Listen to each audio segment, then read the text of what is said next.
is DTM Khalid Abdulla. His speech title is Toastmasters and Change Management Reflection. Now, before I give him the stage, something that I would love to tell you about him is that he has been working in Babco, which is a Bahrain petroleum company here in the Kingdom of Bahrain, not here in the Kingdom of Bahrain, there where he's currently staying. I keep forgetting that I'm here in India at the moment. And he's been there in the company for, mashallah, 21 years. He's been part of the IT department for 14 years and then shifted to marketing for the past 7 years. And now he is in the transformation management department, which is something which he will be talking about and linking it to his speech today. And I asked him, why would he want to do this particular OiG? So he said, because of the direct relationship it has with what he does professionally. Keeping all of those things in mind, without further ado, let's call our first speaker for today. Please note, your time is 18 to 22 minutes. Our timer in the house is DTM Ratindernath. So here you go. The stage is all yours, DTM Khalid. Thank you so much. Once again, our amazing district admin manager. Yes, exactly. I love to put her on the spot. Now you know. That's exactly what Toastmaster Sarah just said. I thought of using something that I practice every day, almost every day. And we've been also through this many times. And at times we go through that, but we don't realize that we are actually going through change by itself or change management.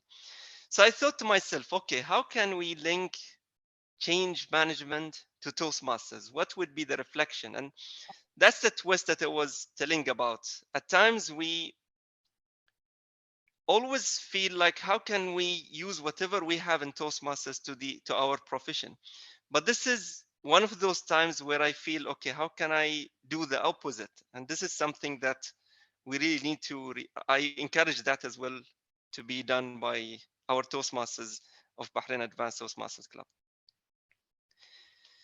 Change management, and this is the topic I would be speaking about. I know that this topic does not just require 18 to 22 minutes. This would require really longer than this, but I'm trying to, as much as I can, summarize the concept and just give you what you need to really know to understand the dynamics of change management.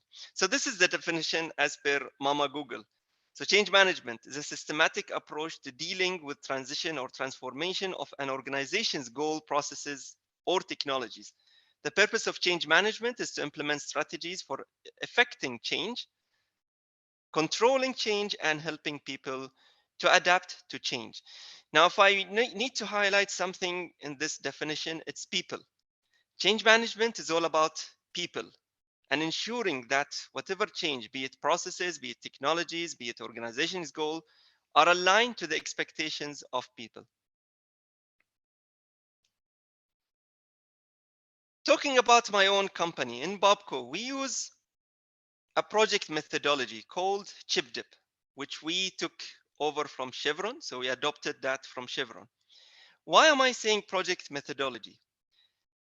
In change management, of course, change management, and we all go through change. At times, it doesn't have to be organized change, but when you go to organization or when you have a project, you need to always have the change in perspective. And perspective that I'm talking about is the project management.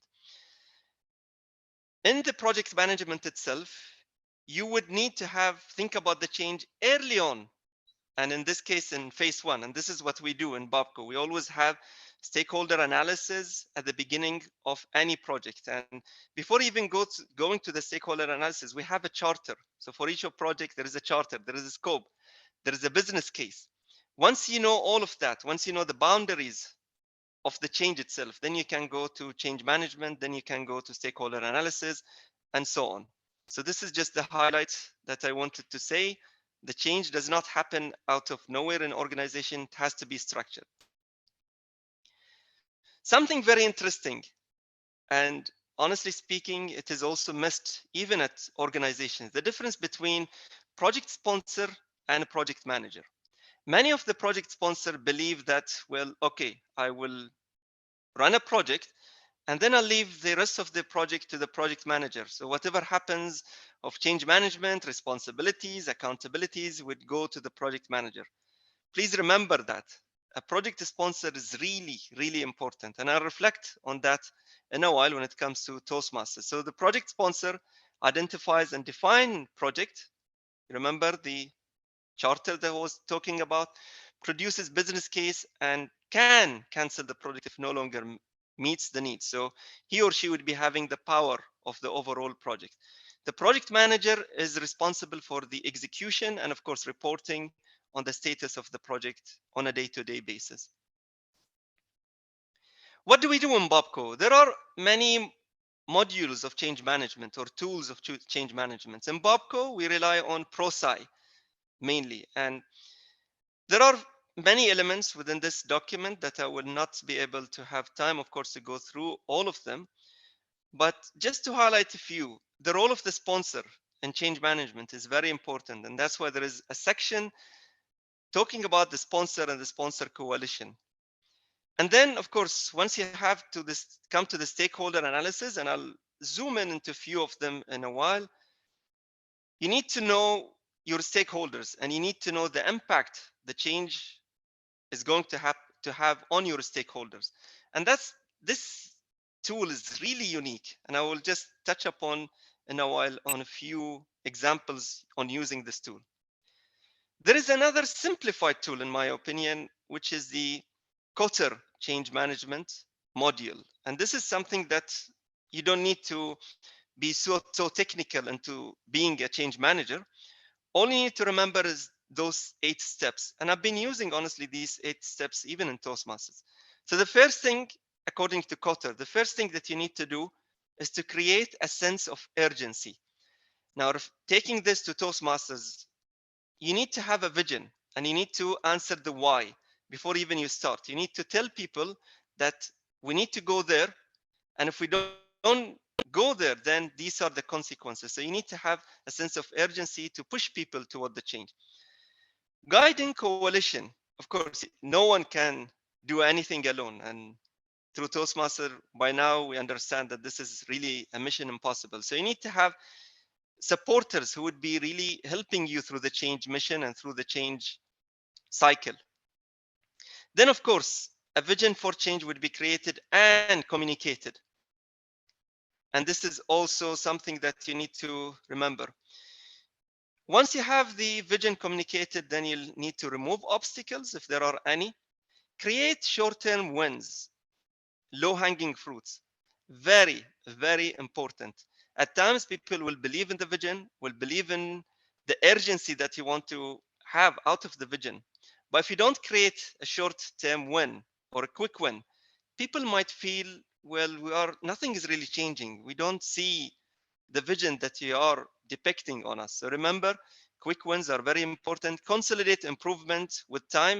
Of course, you need to always showcase and come back to the business case that you already created out of the change and communicate that we are really having those improvements out of the change.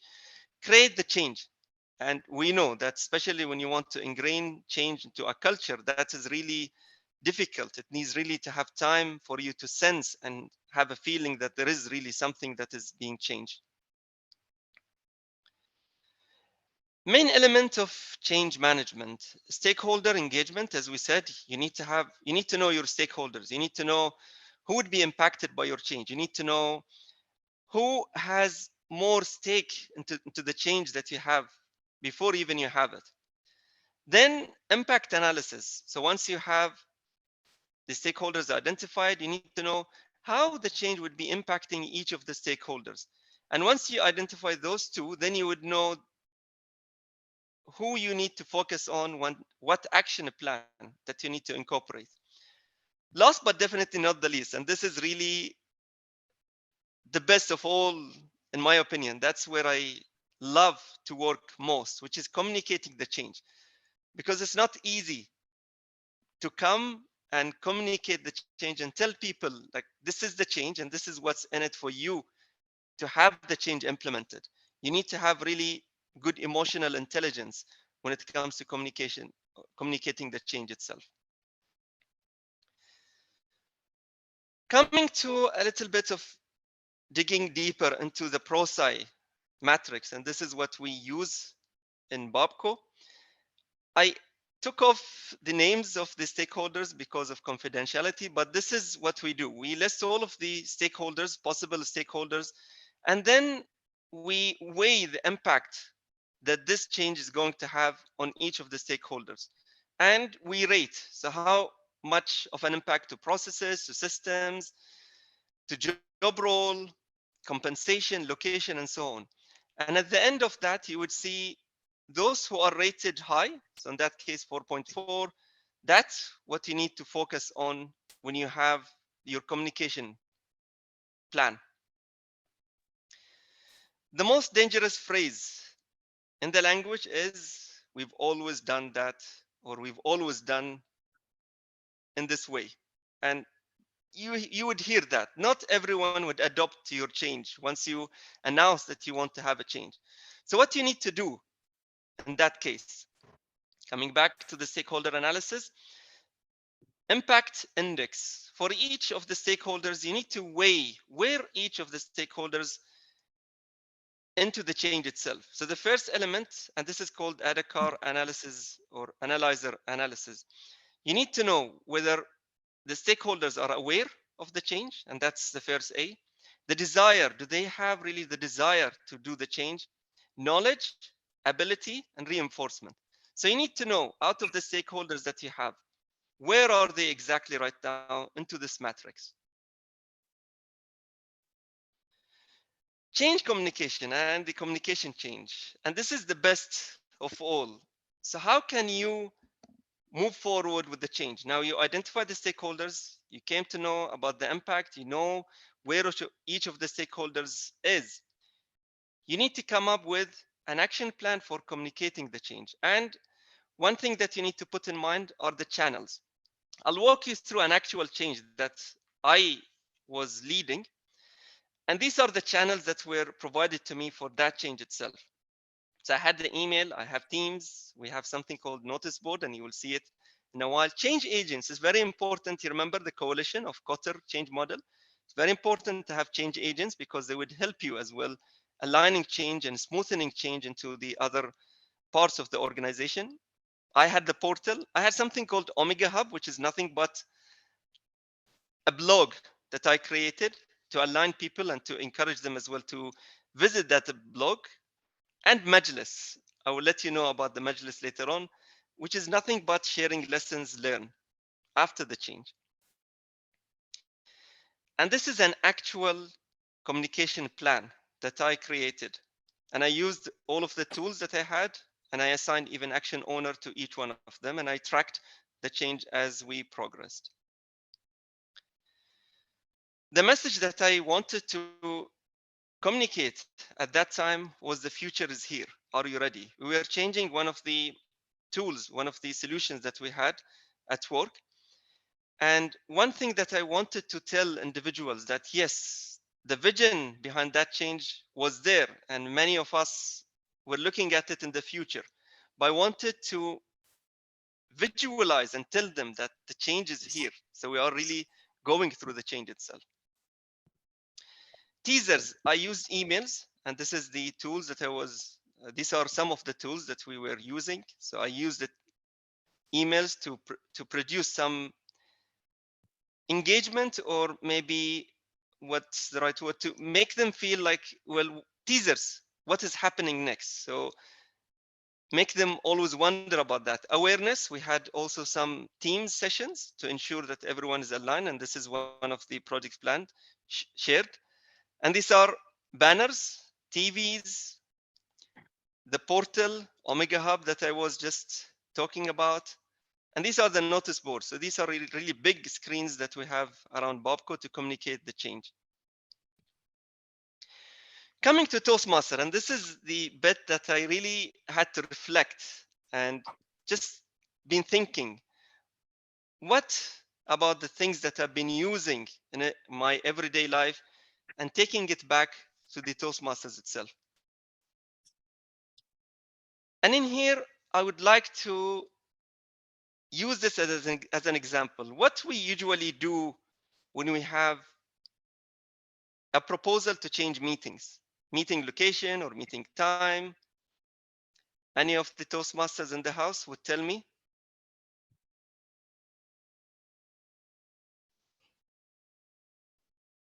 We do a survey. First Very nice. reaction, maybe like it or not. It depends on those who like change or those who don't. Amazing, amazing, Toastmaster Udad. This is amazing. But what I really loved to hear was that survey. I don't know, DTM Ratender, you read my mind. This is where I'm going behind that, because I've noticed some of the clubs, they just go there and have a motion. And during the motion, of course, majority would win. Minority might feel that they are heard. But are we really doing proper change management in there?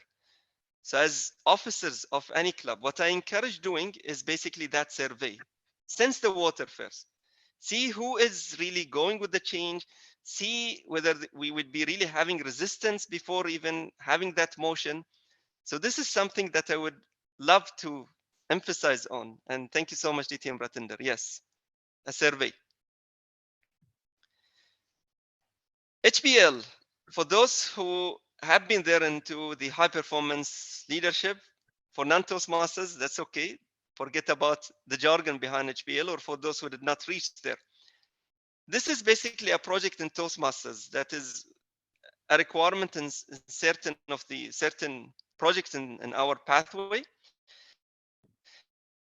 And in HPL, you are encouraged to have a vision plan, and you are also encouraged to have a project plan. But reflecting on what I just told or explained later on or earlier on, I would encourage all of us to think about change management as well plan, which is maybe something missing in that project, but it is not totally missing in Toastmasters. And where do you find that? There's another project in Pathway dedicated only for change management. And it encourages you to have a change worksheet, short-term, medium-term, and long-term goals, and then a communication plan. So there is also a structure in Toastmasters that I encourage the Toastmasters in the house to please look at that project, because it would complement the HPL project. What are other reflections that I might encourage? Sponsor and manager. We don't have these in Toastmasters as such, as they are called in the professional or into the organization terminologies, but we have them when we create projects. And one of the projects that I would like to reflect on is Stardust. DTM Ali, if you hear me there. In Stardust, that was my first project to be the chairperson on. And that project itself, we brought 2 world champion in public speaking to Bahrain, to the district for the first time. And for me as a chairperson, first time leading this huge project, I don't know, DTM Ali, why he trusted me in that project. But I remember DTM Ali was always emphasizing on mentoring for me itself. And the project was run by the CGD at that time, DTM Sayed Abbas, who is our treasurer. So only now I realized the importance of having a sponsor. And at that time, the sponsor was DTM Sayed Abbas. And of course, shouldering him was the immediate past district director at that time, DTM Ali Shahbaz. So this is something that we might not realize that we do in Toastmaster, but this is exactly what was happening in that project. Share team members' roles and responsibilities. Something that I noticed as well through my experience, and especially after the roles of being a district officer.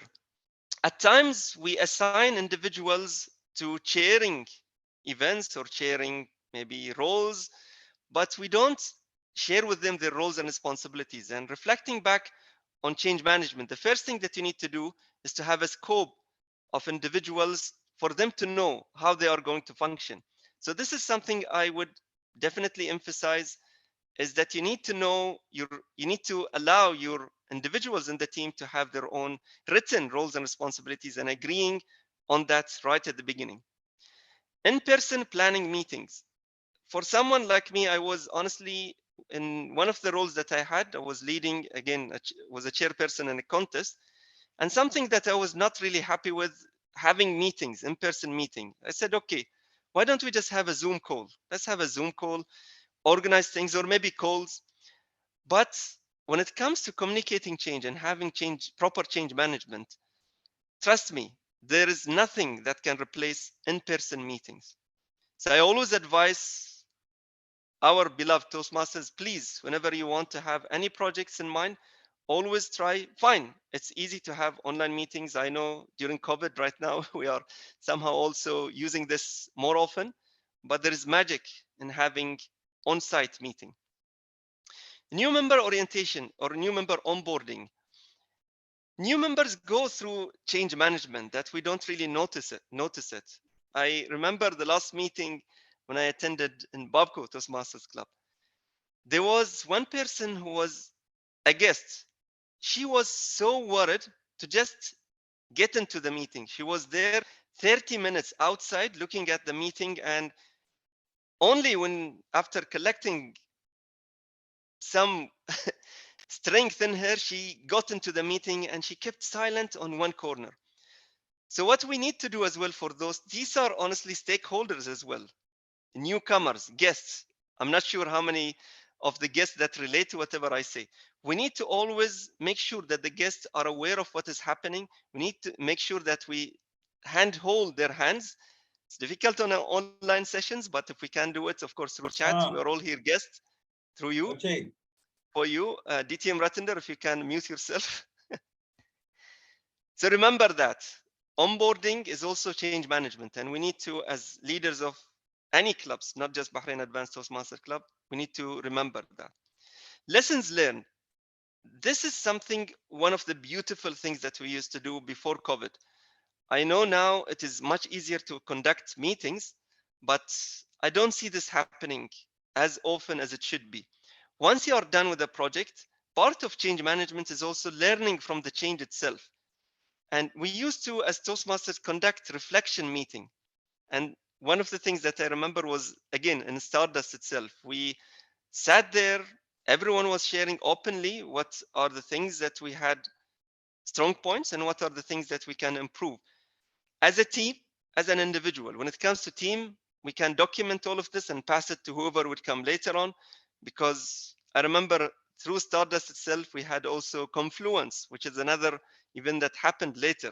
And we passed all of the knowledge that we gained through Stardust to the Confluence. So that was really something amazing that used to happen. Knowledge transfer and knowledge management was very important. So these are a few points that from my humble experience that I can share with as in Toastmasters, just to take whatever the profession that I go through and maybe reflect it back to Toastmasters. But I'm sure there would be many, many more if we just have a pause and think on how to do things better, be it in Toastmasters or be it in our profession. This is all I want to say. There is so much, of course. I had to crash course everything together and put it all in perspective, but there would be, of course, a panel moderation toward the end of this meeting. So I look forward to hearing from you later on your question. Thank you so much.